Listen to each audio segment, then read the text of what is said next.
Para fins legais, eu preciso reiterar que essa gravação que essa chamada está sendo gravada e que depois ela será disponibilizada para todos vocês a partir do espaço do psicólogo via Vimeo e logo mais vocês receberão o link tal como nas outras aulas. Bom, a conclusão desse texto, que nunca se conclui, talvez aí ela se dê na justa organização que nós fizemos o grupo. Recordar, repetir, elaborar. Os três tempos que depois Lacan vai usar, e são os três tempos que nós sempre estamos utilizando na nossa tomada de decisões, nos nossos manejos, na nossa circulação de ou diante o mundo. Bom, isso é bastante importante a gente levar em consideração, porque considerei de alguma relevância também pontuar o momento histórico que nós estamos, no qual a gente está, de novo, trabalhando a segunda tópica do Freud. Então, Freud já tinha abandonado a ideia de que o inconsciente era algo consciência, pré-consciência, inconsciente. Ele já está na segunda parte, onde ele acredita que o inconsciente está em tudo. Então, a comunicação vem a tudo. Isso é super importante para a gente levar em consideração durante esses últimos 2 capítulos, que eles vão tratar sobre algo que só seria possível a partir dessa diferença na topologia freudiana. Não seria possível ele conceber um texto como esse se ele ainda estivesse trabalhando, operando ali na primeira tópica. Então, pensando nisso, ele faz a virada no 23, no texto Eu e o Isso, e depois ele lança o Mal-Estar em 30. Ou seja, logo ali 7 aninhos depois. Bom, hoje a gente vai dar conta igual a gente abriu com 2, no meio 3, e alguma coisa, que não é bem uma conclusão. Com 2 capítulos também, e talvez 2 capítulos bastante densos. Vou fazer algumas considerações da parte inicial deles. São capítulos muito interessantes e gostaria de fazer algumas considerações de saída. O Freud, logo no início, ele vai colocar aqui, por exemplo, a neurose, abre aspas, também na neurose obsessiva há tipos de doentes que não percebem o seu sentido de culpa, ou que sentem como doloroso mal-estar, uma espécie de angústia, apenas quando se veem impedidos de executar determinadas ações. Reticências, pelo menos as religiões não desconheceram jamais o sentimento da culpa na cultura. Depois isso, eu creio que a gente possa discutir melhor a partir de diferentes pontos de fala de cada um, mas o quanto a culpa é estruturante no sujeito e o quanto o que o Freud descrevia como sendo a neurose obsessiva, ela tem irrupções de angústias bastante, às vezes, sem objeto. Sem um objeto, um representante objetal, pelo menos aqui no campo do que o Freud tinha como realidade, aquilo que era compartilhado. Não se tinha um motivo, seja lá o que isso for, para se estar sofrendo como se está. Então, o quanto ali a angústia, ela faz parte do sujeito, e ele já coloca isso logo na abertura desse capítulo. Já também pontuando a importância da angústia enquanto algo causador da repressão. A repressão do sujeito, mas uma repressão que ali ela foi usado também culturalmente, socialmente, a partir do laço.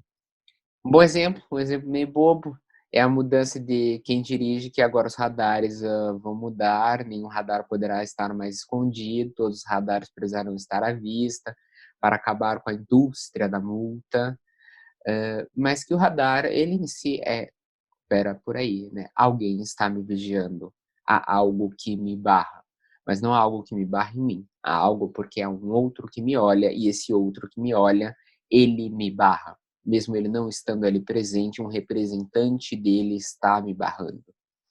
Talvez isso seja útil para poder pensar, de novo, ao trecho que eu citei das neuroses obsessivas do Freud, o quanto o sujeito se barra. Isso também nos leva à questão do quanto o sujeito se basta. A própria dialética de que, hã, além do princípio do prazer, se opera e pode ficar brincando sozinho e abrir mão do play, né, não vai para o play com as crianças e fica em casa resolvendo as coisas sozinhos. Bom, outra citação que eu gostaria de trazer é que também toda neurose esconde um sentimento de culpa inconsciente, que por sua vez fortalece o sintoma e usá-lo como castigo. Esse castigo e esse fortalecimento do sintoma também estão na psicogênese do que a gente pode entender como sendo esse além do princípio do prazer, que é algum tipo de prazer a partir do desprazer, mas também estão na noção de peguemos os conventos, né, para a gente já já poder entrar nos manicômios e nos presídios. Ah, a noção de que a culpa ela tem que estar internalizada, né, o super eu que é ali que o Freud vai tratar um pouco mais nesses capítulos, é a noção de que o sujeito precisa se refrear, e a culpa está nisso. E aqui talvez o recorte importante dessa culpa religiosa, pensando que estamos num país eminentemente religioso, um país onde a religião ela se inscreve com muita força. Então, de que culpa é essa? E também de que culpa é essa a partir de um país que é extremamente permissivo, onde assim é possível cometer milhares de crimes, mas se você tiver dinheiro, você pode gozar além do limite e não vai ter problema, né? Não vai ter uma implicação legal. Outra passagem, abre aspas, ele retoma a questão do amor. Se perder o amor do outro, no qual é dependente, deixa também de ser protegido contra perigos diversos, sobretudo, expõe-se ao perigo de que esse alguém tão poderoso lhe demonstre a superioridade em forma de castigo. Aqui a gente pode fazer um link com além do princípio do prazer, mas a gente pode fazer um link com o texto dele Debate-se numa criança, e a gente pode fazer um link com psicologia das massas, isso em primeira mão, né? Existem outros caminhos possíveis. Mas a noção de que voltemos, o amor, seja o que for, porque o amor toda demanda é uma demanda de amor, ela é um grande risco, é onde eu me entrego de alguma forma ao laço do outro. Então, o encaminhamento de uma obra, o encaminhamento do dinheiro que paga a sessão, o encaminhamento, de uma doença, é de algo, de uma demanda de um amor.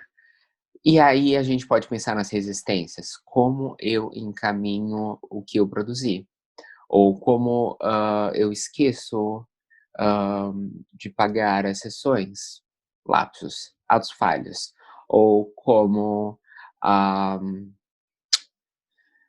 a gente tem ali o compartilhamento, que é a própria relação que o sujeito tem com o outro, como ele se estabelece a partir desse outro, podendo também pensar que esse amor, essa demanda de amor é constituinte do sujeito, é onde ele se estabelece dentro do laço social. Então, mesmo em psicologia das massas, aqui retratado em alguns momentos, a destruição faz parte do amor. Destruir faz parte. Voltemos ao primeiro capítulo, onde mesmo nas cidades antigas nós encontramos hã, ruínas, porque está no aparelho psíquico, permanece.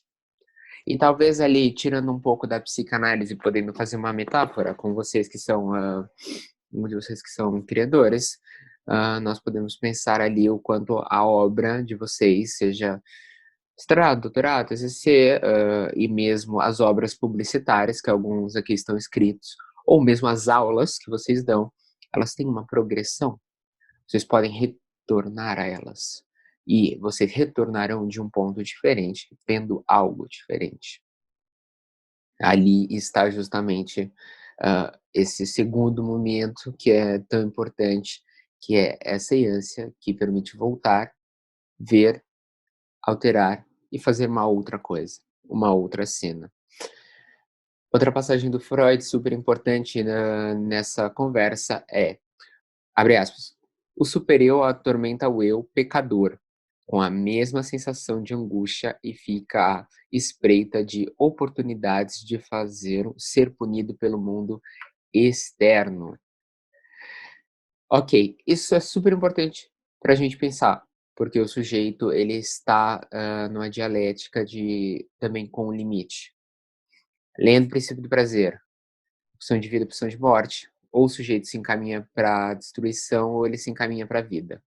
Ou ele fica estagnado ou ele vai fazer outra coisa. Psicologia das massas ou mesmo o que a gente tratou há 15 dias atrás, ou ele dá um destino para a violência dele, ou a virulência dele vai para o próprio corpo. E ali também o além do princípio do prazer, que são os nossos sintomas. O quanto o sintoma tem um laço com essa culpa, o quanto o sintoma é um tipo de representação de algo que não pôde vir, que não encontrou meios na fala de poder chegar aqui. Mas nessa passagem o mais interessante é essa convocação, esse convite chamado ao outro de algo que lhe dê um limite. Tomemos mais uma vez. O superior atormentado pelo eu pecador com a mesma sensação de angústia e fica à espreita da oportunidade de fazê-lo ser punido no mundo exterior. Não temos, né, se o limite não vem de dentro, o limite eminentemente vai de fora. Então ali é a repetição, o quanto, se repete em busca de um limite, em busca de uma barra, em busca de algo que permita ao sujeito encontrar ali algo que o pare, nessa parada ele vá se reformular. Pra poder pensar isso, talvez a questão dos processos que a negação ou se pôr em risco ou, hã mesmo os crimes em repetições, assim, uma hora vai dar errado, né. Um exemplo, um beijo para quem anda transando sem camisinha, né, tipo assim, uma hora vai dar filho. Isso é assim, é brincar com risco? O limite virado real. O que que você vai fazer com isso, eu não sei. Mas a gente sabe que tem consequências. E quiçá, né, podem ser outras também, mas ali é um exemplo do nosso cotidiano e que tem tudo a ver. Assim como as pequenas perversões que tem tudo a ver com isso, né, ver o farol amarelo e falar: "Bom, por que que eu não acelero, eu não dobro a minha velocidade para passar o farol, não é mesmo? Afinal tem só uma velhinha com andador ali, eu sei que eu consigo passar antes dela". Ali, né, tipo, bom, conta em risco, se o carro bater ou você matar a velhinha, não dá pra dizer que não foi avisado. Talvez, só talvez não seja a indústria da multa. Hã, bom, eu trouxe mais, 2 recortes para finalizar essa parte introdutória, o primeiro é, abre aspas, "O destino é visto como um substituto da instância parental. Quando a pessoa tem um infortúnio, significa que não é mais amada por esse poder supremo". Fecha aspas. O quanto ali a gente retorna aos capítulos iniciais do toteísmo, o quanto a gente retorna ao totem tabu, a psicologia das massas, o quanto a gente pode fazer esse retorno, estamos sempre em busca de algo que nos referencie. Também inclui um limite. Estamos sempre em busca de um tipo de pai, de um tipo de referencial mesmo, referencial psíquico. E é um referencial que vem da alteridade, é um referencial que vem da circulação. Por isso, é importante, diferentes espaços, diferentes pensamentos e fazer circular a sua obra, discutir a obra de outros, fazer-se obra, poder se reinventar.